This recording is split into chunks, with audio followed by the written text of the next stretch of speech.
Hay una enfermedad que te está agobiando. Sobre esa enfermedad está Jesús. Hay un ataque del enemigo en tu vida.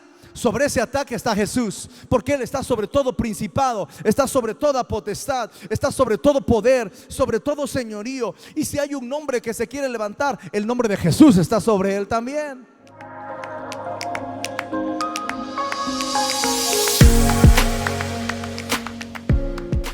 Mientras te esperamos, es la serie que estamos hablando ahora y estamos en esta inicio de, bueno, estamos esperando la venida del Señor Jesús, pero ¿qué hacemos mientras tanto? Y en semanas anteriores hemos hablado acerca de las palabras de Pablo a Timoteo, diciéndole: necesito que hagas algo, olvídate de las fábulas, olvídate de los cuentos, y quiero que te concentres en una cosa, quiero que te ejercites para la piedad. Quiero que te esfuerces, que tomes acción, que tomes decisiones para la piedad. Y la palabra piedad, Eusebia, quiere decir el ser como Dios, el ser como Jesús, el tener características de Cristo en nosotros. Así que la meta y el propósito de cada uno de nosotros en esta vida es caminar como Jesús caminó, hablar como Jesús habló, comportarnos como Jesús se comportó. La primera carta de Juan dice que aquel que dice que permanece en Él debe andar como Él anduvo. Amén. Así que esa es nuestra meta. Y si nuestra meta es la piedad, ser como Jesús, debemos por orden lógico pasar por esta pregunta muy importante: ¿quién es Jesús? Cuando hablamos de Jesús, cada persona tiene una opinión distinta. Algunos dicen fue un gran maestro, otros dicen fue un profeta, otros lo ven como el fundador de una religión. Pero la pregunta clave que Jesús hizo a sus discípulos sigue vigente hasta el día de hoy. La primera pregunta que les dijo es: ¿quién dice la gente que soy? Y la segunda pregunta que dijo Jesús es: ¿quién dicen ustedes que soy yo? Ahora, yo estaba abriendo esta imagen en la mañana en el carro con mi hijo y se la enseñé y le digo: este de acá es el Jesús con el que yo crecí, el de acá arriba, el del centro. Este es el Jesús moderno, ¿no? Es el de Chosen. Este es el de los jóvenes, el de los adolescentes. Yo me acuerdo que yo ponía, fíjese, yo ponía el VHS en mi casa, ¿verdad? Ahí más o menos para que se den una idea de cuántos años tengo. Ponía el VHS en mi casa. Y yo ponía la película de Jesús para verla, me encantaba ver a ese actor. Pero han pasado los años, han pasado diferentes momentos, diferentes actores, ¿verdad? Algunos lo pusieron un Jesús muy guapo, a otros un Jesús un poquito más feo, ¿verdad? A un Jesús más animado, a un Jesús diferente, a un Jesús en pintura. Pero la verdad es que podemos imaginarnos, ¿no? Podemos tener ciertas ideas. Y así como muchas cosas en la vida, nuestras ideas vienen de las películas. Yo creo que muchos hemos pasado por la idea de pensar que este es Jesús, ¿sí? Que este es Jesús. Ahora, la pregunta que estamos haciéndonos esta mañana es: ok, el propósito y el mandamiento o el propósito de mi vida es ser como Jesús. Ok, ¿como cuál de estos?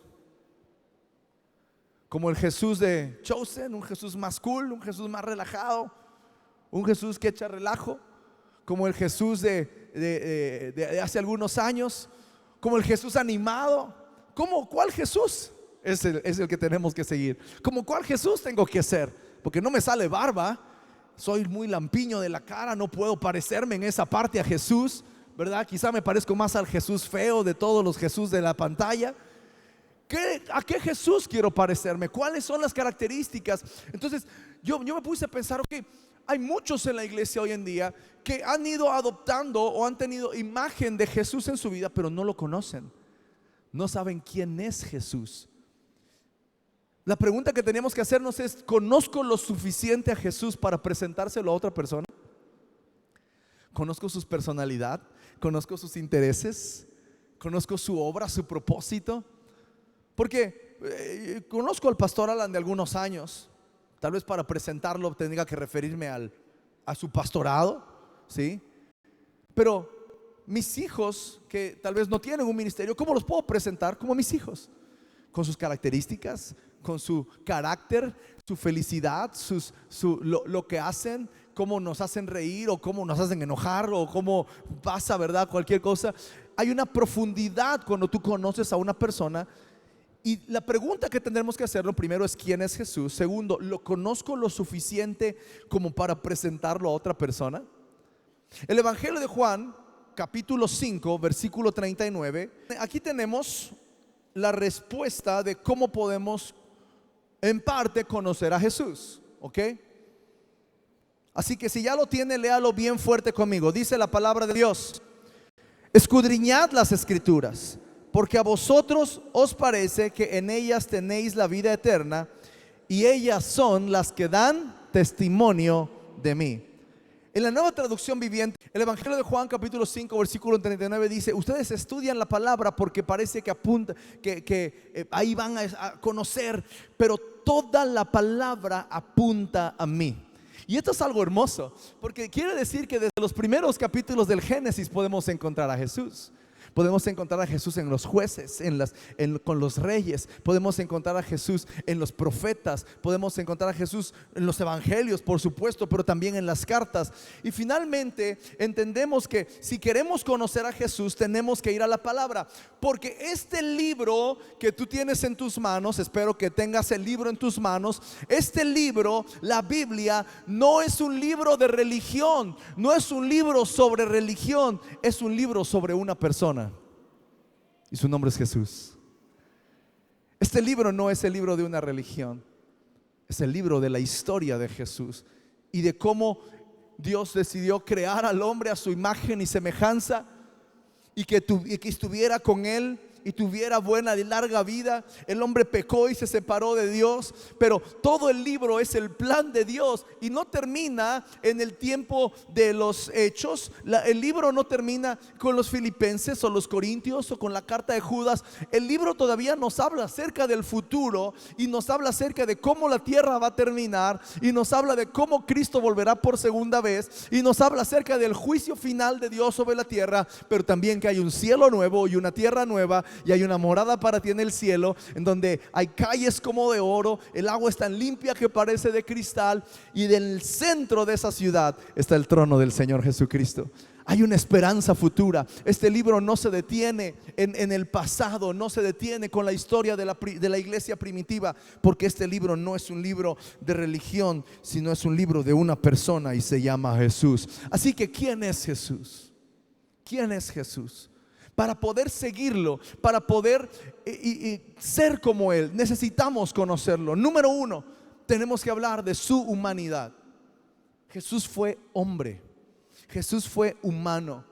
Hay muchas teorías que se han desatado a través de la historia, donde hablan acerca de que Jesús fue una especie como de fantasma nada más, que aparecía en forma humana para poder hablar y enseñar a los hombres. Hay otros que dicen que Jesús no existió, que en realidad fue otro profeta, y que juntaron diferentes leyendas para poder formar una sola, y entonces de ahí nació Jesús. Pero Jesús fue hombre. Jesús no fue un humo, Jesús no fue una fuerza, Jesús no fue, ¿verdad?, una aparición. Jesús fue hombre. Gálatas capítulo 4 versículos 4 y 5 dice: pero cuando vino el cumplimiento del tiempo, Dios envió a su Hijo, nacido de mujer y nacido bajo la ley. O sea, Él vino y se hizo carne.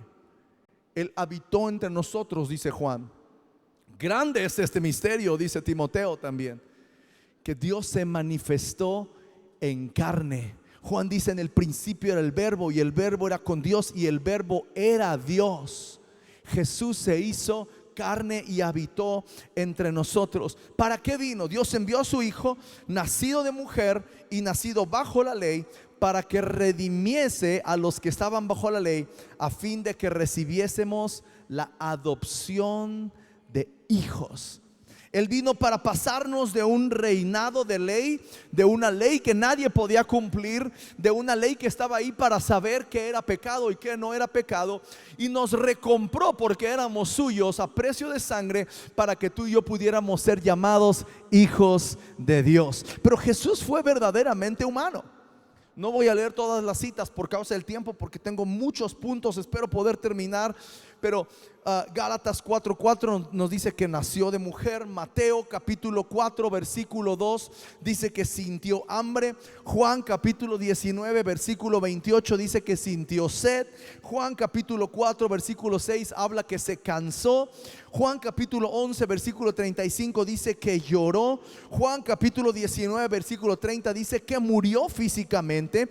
Y Hebreos capítulo 4 versículo 15 dice que fue tentado como tú y como yo. Así que Jesús fue 100% hombre y en él habitó la deidad. Y esto es algo que nunca vamos a comprender completamente, pero Jesús fue 100% hombre, 100% Dios. No fue 50% hombre, 50% Dios, como los demidios de los griegos, ¿sí? De la mitología griega habían demidioses, que era cuando un dios tenía hijos con una mujer. Pero en este caso Dios habitó en el Señor Jesús. Él es Dios, Él era Dios y era hombre al mismo tiempo. Él era hombre. Jesús no fue un espíritu flotante.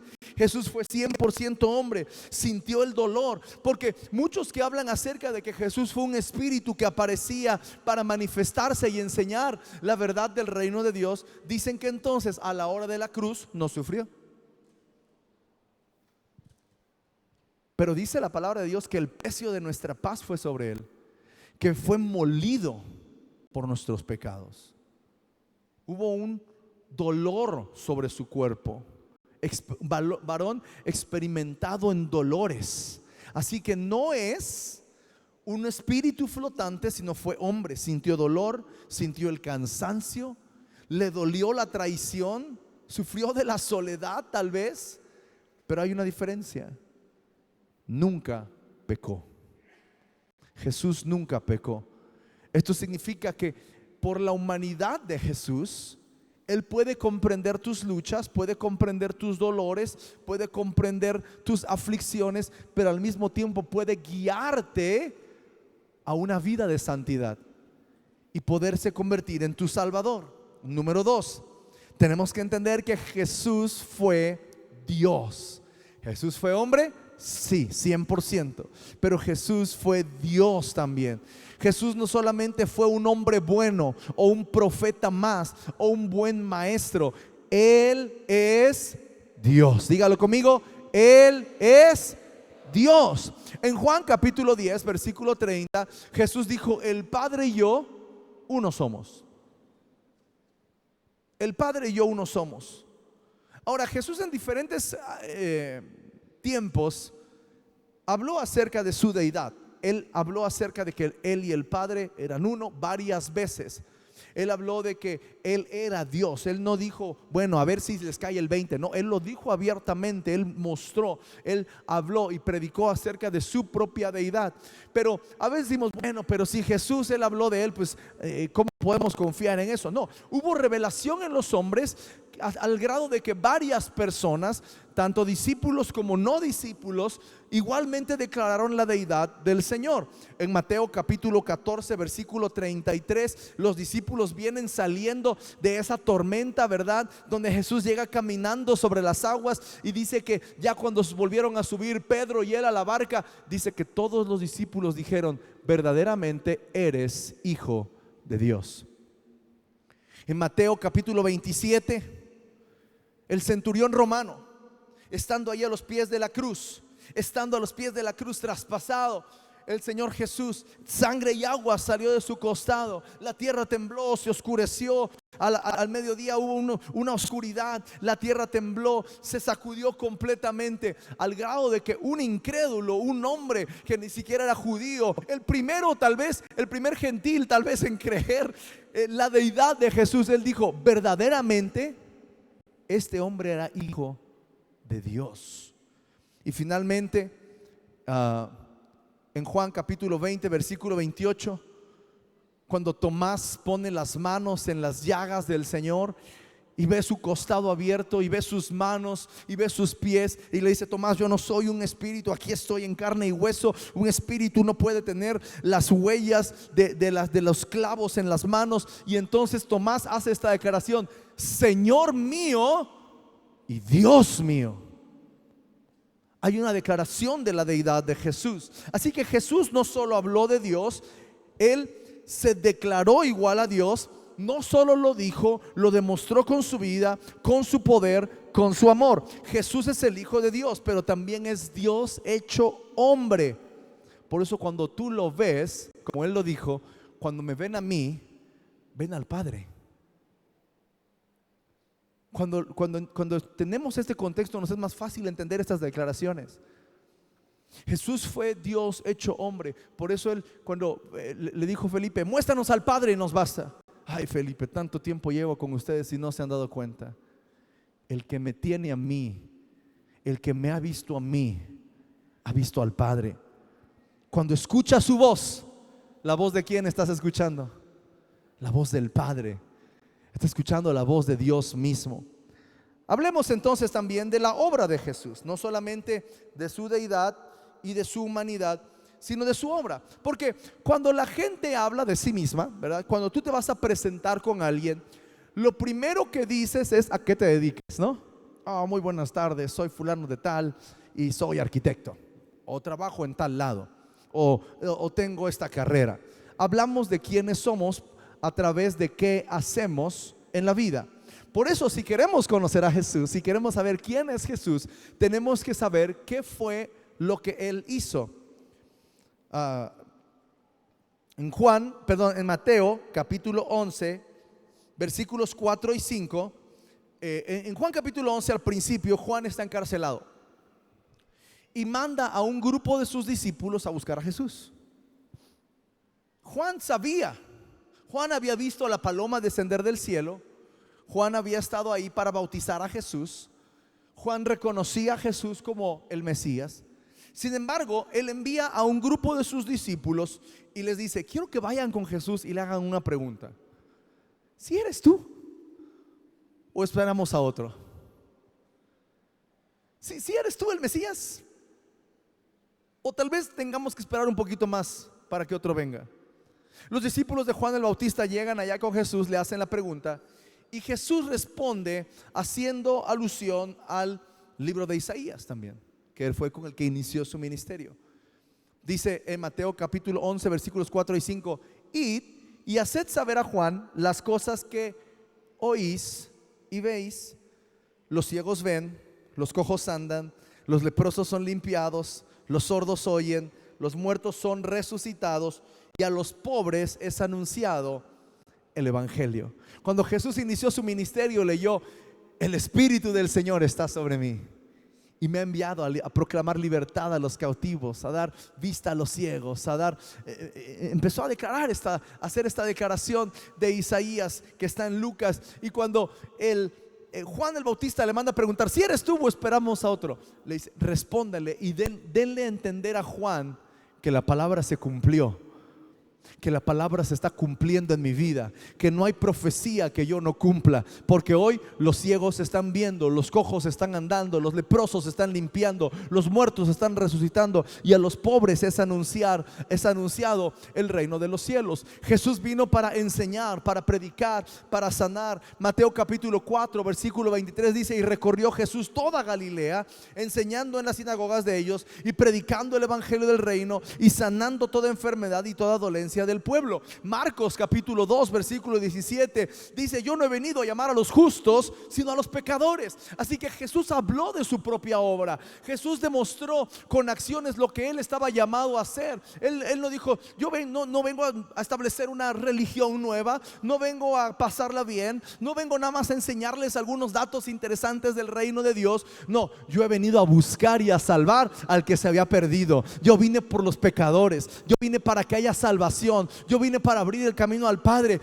¿Y cómo vamos a saber cómo llegar al Padre?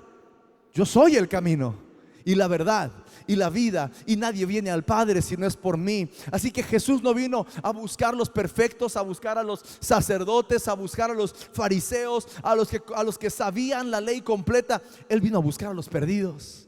Esa es su obra. Él vino a tocar lo que nadie quería tocar, vino a amar a lo que nadie quería amar, vino a levantar a todo el que estaba derrumbado, a aquel que estaba muerto en sus delitos y pecados. Esa es la obra de Jesús. Eso es lo que Él vino a hacer. Cuando alguien te pregunte, ¿pero qué hizo Jesús? Tú dile, Él vino a salvarte. Él vino a salvarte. Cuando estés presentando a Jesús y cuando nos presentamos hablamos de nuestras carreras y nuestras obras, tú puedes decir, bueno, ¿y qué hizo Jesús? Él vino para que tú fueras salvo. Él vino para morir. Él vino a buscarte para que tú tuvieras salvación. ¿Cómo lo hizo? Número 4, por su muerte. Jesús murió. La cruz no fue un accidente. Amados, a veces no cachamos la importancia de la Biblia como un libro completo. Cuando el pueblo de Israel en el desierto viene esta plaga de serpientes que los pican, venenosas, ¿qué le dice el Señor a Moisés? Haz una serpiente de cobre y levántala, y todo aquel que le pique la serpiente y mire a la que tú levantaste, va a ser sana. Eso no tiene ninguna lógica natural, ¿no? Era algo milagroso, era algo sobrenatural de Dios. ¿Y qué dijo Jesús? Así como Moisés levantó la serpiente, así el Hijo del Hombre va a tener que ser levantado también. Ahora es interesante pensar que la crucifixión fue inventada hasta el Imperio Romano. No había manera de poder decir esto va a asemejar esto. La Biblia es muy paralela. Es muy paralela. Así que la crucifixión de Jesús no fue un accidente.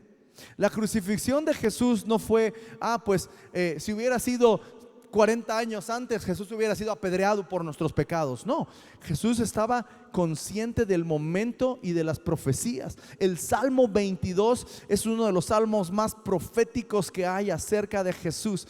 Se burlaron de mí, menean su cabeza, atravesaron mis manos y mis pies. ¿Cómo podía el rey David, muchos cientos de años antes, hablar acerca de la muerte del Mesías?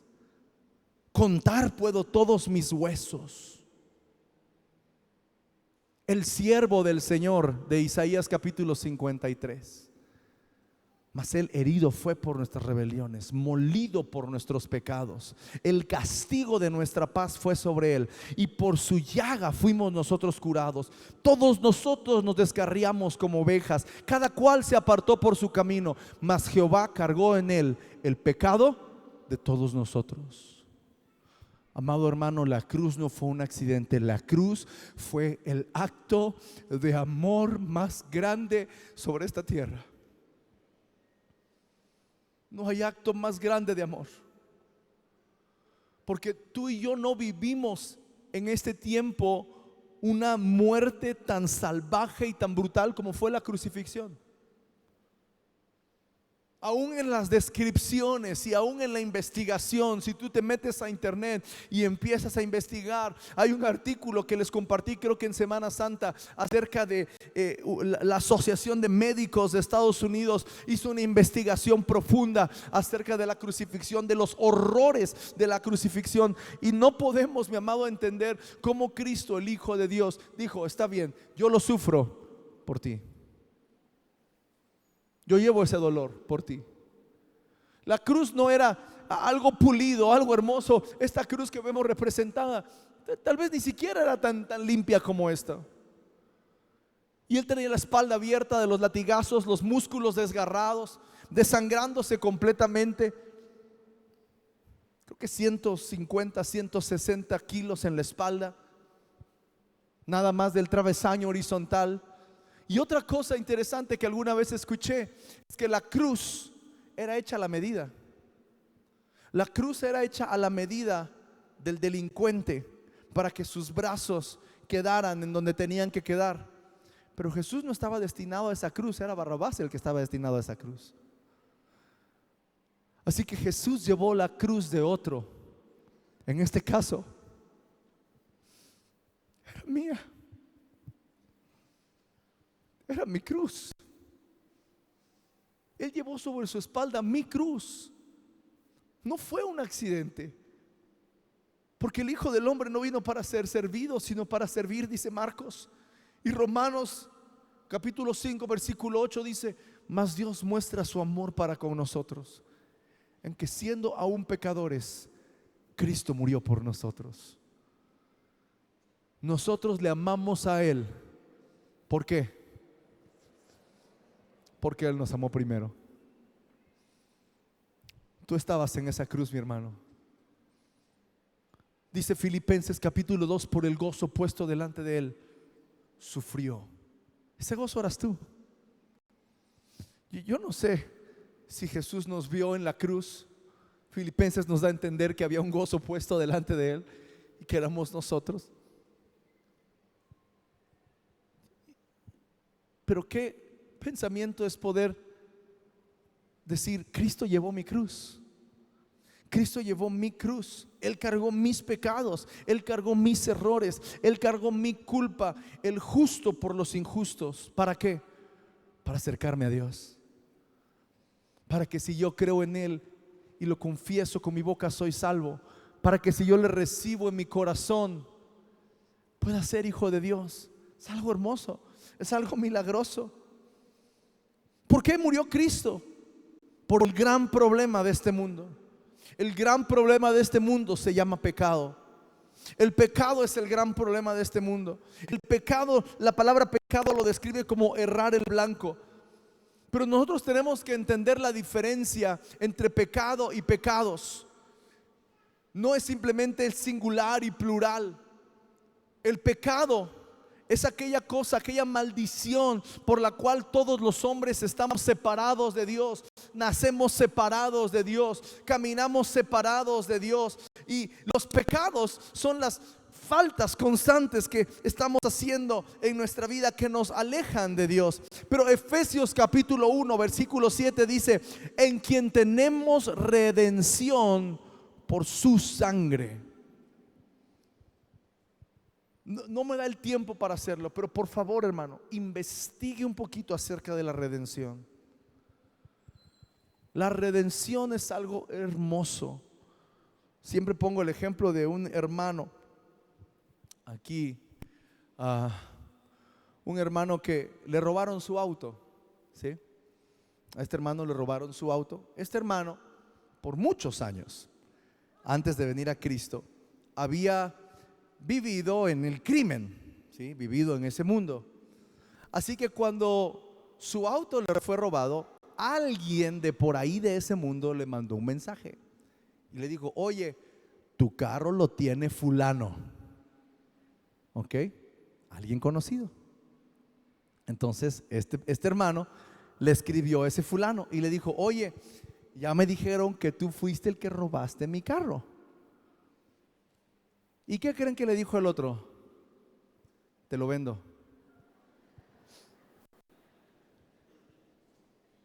Y le dijo una cantidad mínima realmente. Y este hermano compró su propio auto por segunda vez. Y es una historia que a mí me da mucha risa, pero al mismo tiempo es el ejemplo perfecto de la redención. ¿Por qué? Porque Cristo nos creó. Él creó al hombre a su imagen y semejanza para que estuviera con Él. Y después el hombre decidió pecar. Y dice la palabra de Dios que el pecado del mundo, dice en Romanos, el pecado del mundo entró por un hombre y por ese hombre la muerte. Y también dice en otra parte de Romanos: por cuanto todos pecamos, estamos destituidos de la gloria de Dios. Fuimos echados fuera de la gloria de Dios. No podemos entrar a la gloria de Dios, no podemos accesar a la gloria de Dios. Así que el pecado es el gran problema. Pero dice Efesios que tenemos redención por su sangre. Eso quiere decir que fuimos robados por el pecado y Jesús vino y nos volvió a comprar. Jesús vino a comprar lo que era suyo. Pero a Jesús no le dieron un precio barato. Jesús lo pagó con su vida. Jesús derramó hasta la última gota de su sangre para volverte a comprar, para que pudieras tener acceso al Padre.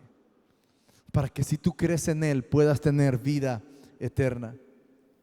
Así que el pecado no es solamente hacer cosas malas. El pecado nos separa de Dios. Vivimos separados de Dios y todos nacemos en esa separación. Todos nacemos separados de Cristo. Pero Jesús vino a reconectarte con el Padre. Jesús vino a restaurar lo que el Padre hizo en el Edén, lo que Dios hizo en el Edén. Creó al hombre a su imagen y semejanza, sopló aliento de vida en él para que estuviera con él. El hombre peca, se separa de Dios, viene la maldición del pecado y la muerte eterna. Pero todo aquel que cree en Cristo tiene la vida eterna. Si tú crees en Jesucristo, tienes la vida eterna. ¿Por qué? Porque otra vez, por donde empezamos, Jesús no vino a establecer una religión. Jesús vino a abrir camino al Padre. Jesús vino para que tú puedas creer en Él y poder vivir eternamente, que puedas tener la vida eterna en Cristo Jesús. Así que Efesios también dice: pero ahora en Cristo Jesús, ustedes que estaban lejos, ahora han sido hechos cercanos por la sangre de Cristo. Y por medio, estoy hablando de la redención.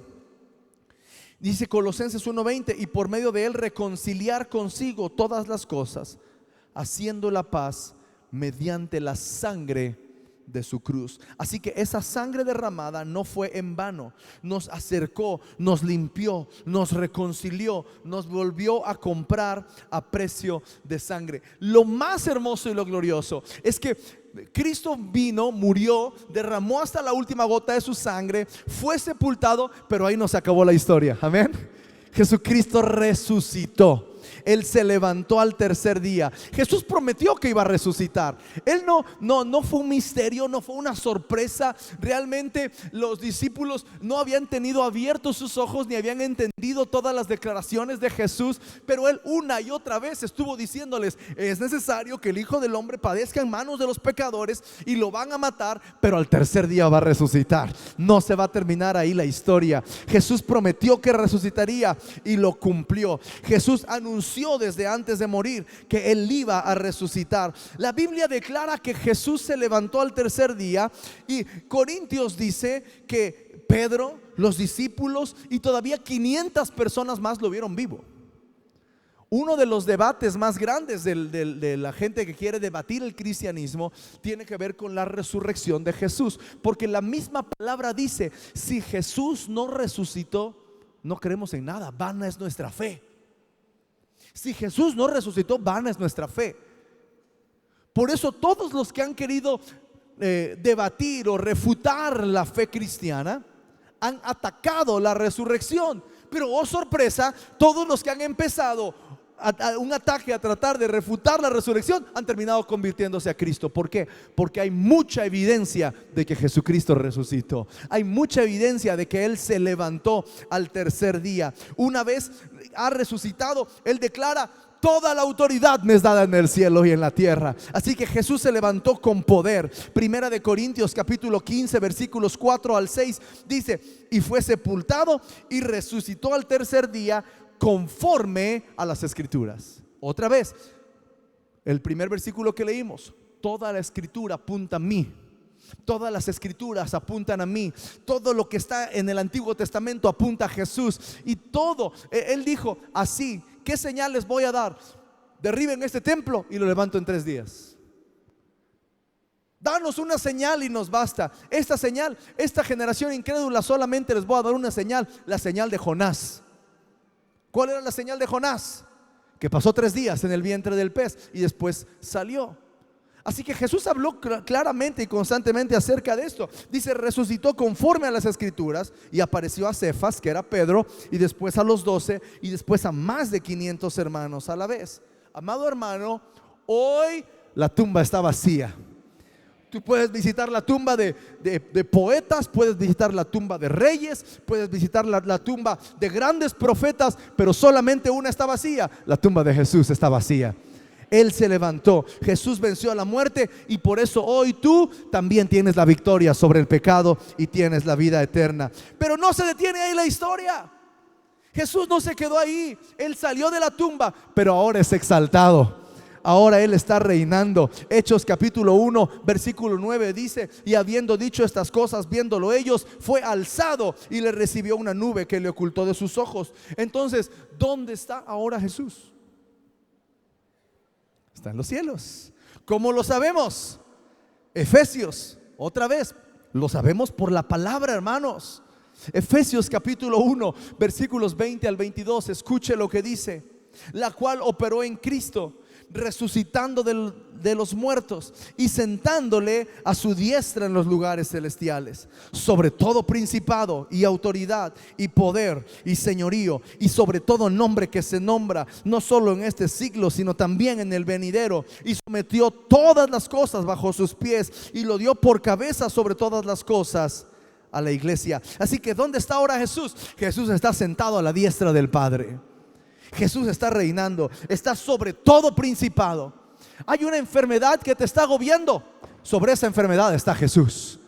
Hay un ataque del enemigo en tu vida, sobre ese ataque está Jesús, porque Él está sobre todo principado, está sobre toda potestad, está sobre todo poder, sobre todo señorío. Y si hay un nombre que se quiere levantar, el nombre de Jesús está sobre Él también, en este siglo y en el venidero, dice Efesios. Y todas las cosas le han sido dadas. Todo le pertenece a mi Cristo, todo le pertenece a Jesús, y Él es la cabeza de nosotros que somos la iglesia, amén. Él es la cabeza. Ay, aquí me siento muy halagado, hermanos, y me siento muy amado y honrado cuando ustedes traen a alguien nuevo y me dicen: Él es el pastor. Sí, pero no soy el dueño. Yo no soy el Señor de esta iglesia. Porque Jesucristo es y será la cabeza de la iglesia para siempre. Somos encargados nada más y tenemos una responsabilidad, y el Señor nos puso como pastores para cuidar el rebaño, pero esta congregación le pertenece a Jesús, no me pertenece a mí. Aquí en esta iglesia hacemos lo que Jesús quiere, no lo que yo quiero. Usted ve algo que estamos haciendo, amado hermano, tenga por seguro que lo oramos. Hay un proyecto, hay una tarea, hay un evento. Todos los eventos que hacemos en esta congregación los oramos constantemente. Decimos: Señor, ¿qué quieres? ¿Qué es lo que tú quieres? ¿Por qué? Porque la cabeza de esta congregación es Jesús. Jesús es el centro de esta iglesia. Por eso le dije: usted no viene a sentirse bien, usted no viene a calmar la conciencia, usted no viene a ver qué le da Dios. Aquí venimos a darle nosotros a Dios la gloria y la honra debida a su nombre, amén. Dele gloria a nuestro Dios esta mañana, amén. Amén. Hoy Jesús no está colgado en la cruz, Jesús no está en la tumba, está vivo y está en su trono, y Él gobierna sobre todo, amén. Entonces, tú y yo tenemos una vida nueva en Cristo. Romanos capítulo 6 dice: porque somos sepultados juntamente con Él para muerte por el bautismo, a fin de que como Cristo resucitó de los muertos por la gloria del Padre, así nosotros andemos en vida nueva. Amado, cuando tú crees en Jesús, no cambias de religión, cambias de naturaleza. De modo que si alguno está en Cristo, nueva criatura es. Las cosas viejas pasaron, y he aquí, todas son hechas nuevas. Tu pasado es perdonado, tu futuro es asegurado, y ahora eres hijo de Dios. Entonces, debemos conocer a Jesús personalmente. Debemos conocer a Jesús. Saber quién es Jesús no es suficiente. Necesitas experimentarlo personalmente. Ahora que ya sabemos quién es Jesús, lo que hizo, su misión en este mundo, déjame decirte esto: el conocimiento intelectual no es suficiente para transformar tu vida. Porque hay mucha gente que ha estudiado la vida de Jesús, ha estudiado sus enseñanzas a profundidad, tal vez hasta ha escrito libros acerca de ello, pero sus vidas permanecen igual. ¿Por qué? Porque conocer intelectualmente a alguien no tiene un fruto. Tú necesitas conocerlo personalmente. Tú necesitas entregarle tu vida al Señor Jesús realmente, conocerlo realmente. ¿Por qué? Porque el día que tu vida sea transformada por medio de un encuentro con Cristo, todo lo que está alrededor de ti va a ser transformado igual. Estamos siempre orando por una transformación de la sociedad. Va a venir cuando la gente conozca a Jesús. Amado, escúchame por favor, yo lo he dicho una y otra vez, esto no se trata de religiones. Se trata de que la gente conozca a Jesús. Se trata de que la gente experimente el amor de Dios. Se trata de la predicación del evangelio. Jesús no vino a establecer una religión, Jesús vino a abrir camino al Padre. Jesús vino para que todo aquel que en Él cree no se pierda, mas tenga vida eterna. Así que muchos en la iglesia hoy conocen a Jesús solo por la información, pero no lo conocen realmente. Aún creo que hay gente que puede tener años en la iglesia y duda de su salvación. ¿Por qué? Porque conocen de Jesús, pero no conocen a Jesús. ¿Cómo podemos tener una fe segura? Romanos capítulo 10 dice que si confesares con tu boca que Jesús es el Señor y creyeres en tu corazón que el Padre lo levantó de los muertos, serás salvo. Así que la única manera de poder estar seguro es que tú tengas tu fe puesta en Jesús, el Hijo de Dios.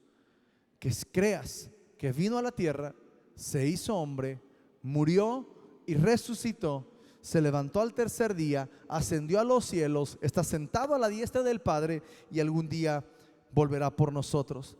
Así que, ¿cómo podemos tener una fe segura? Confesar con nuestra boca que Jesús es el Señor, creer en nuestro corazón, arrepentirnos de nuestros pecados, y entonces podemos tener la seguridad de la cual Jesús habla en Juan capítulo 5, que dice: el que oye mi palabra y crea al que me envió tiene vida eterna, y no hay más condenación, no hay más condenación, mas ha pasado de muerte a vida.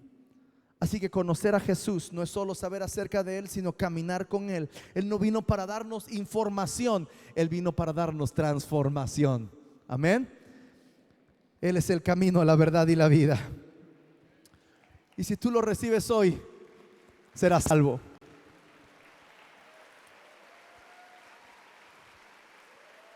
Yo espero que haya revelación de estas palabras en tu corazón. Quiero pedirte que por un momento cierres tus ojos y pienses en estas declaraciones que hemos escuchado. Piensa por un momento en esto. Y sé frío y piensa: ¿realmente conozco a Jesús? ¿O mi relación con Él se ha basado en lo que otros han dicho de Él? ¿Lo conozco lo suficiente como para presentarlo a otras personas?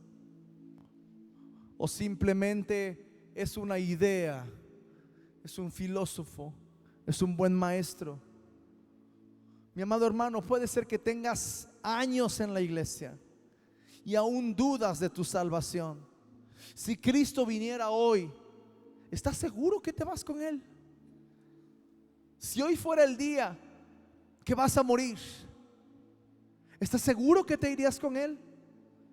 Si murieras en esta tarde, ¿cerrarías tus ojos en este mundo? ¿Estás seguro que los abrirías en la presencia de Dios?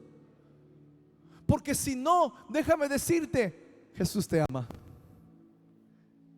El pecado te ha separado de Dios, pero Él vino para que tengas vida y para que la tengas en abundancia. Él vino para que tengas vida y la tengas en abundancia, porque la paga del pecado es la muerte, pero el regalo de Dios es vida eterna en Cristo Jesús, Señor nuestro. Por eso, mi amado amigo, hermano en Cristo, entrégale tu vida a Jesús. Entrégale tu vida a Jesús y dile: Jesús, yo te quiero conocer. Yo te quiero conocer. Quita la condenación del pecado en mi vida. Quita la maldición del pecado en mi vida que me ha llevado a la muerte. Y hoy te entrego mi vida. Tú eres mi Señor. Entrégale tu vida a Jesús. Cree en Él. Si no sabes cómo hacerlo, no sabes qué decir, déjame guiarte en una oración. Y si tu anhelo y tu deseo es entregar tu corazón a Cristo y empezar una vida nueva con Él, por favor, haz esta oración conmigo y entrégale tu vida a Jesús. Di conmigo: Señor Jesús, este día te doy gracias por tu amor. Gracias porque diste tu vida por mí. Llevaste mi cruz y derramaste tu sangre para lavar mis pecados. Hoy te entrego mi vida. Entra en mi corazón. Sé mi Señor y mi Salvador. Perdona todos mis pecados. Gracias, Cristo. Amén. Si alguien hizo esta oración entregando su corazón a Jesús, por favor levante su mano. Me gustaría orar por ustedes. Oremos. Padre, en el nombre de Jesús, hoy venimos, Señor, para darte gracias por la salvación. Señor, gracias porque llevaste nuestros pecados. El precio de nuestra paz fue sobre ti, Señor. Tú llevaste el pecado de todos nosotros. Limpiaste, rompiste esa maldición en nuestras vidas. Y hoy, Señor, queremos conocerte. Queremos, Señor, andar contigo, caminar contigo y andar como tú anduviste, en el nombre de Cristo Jesús. Amén. Amén. Denles un fuerte aplauso, por favor.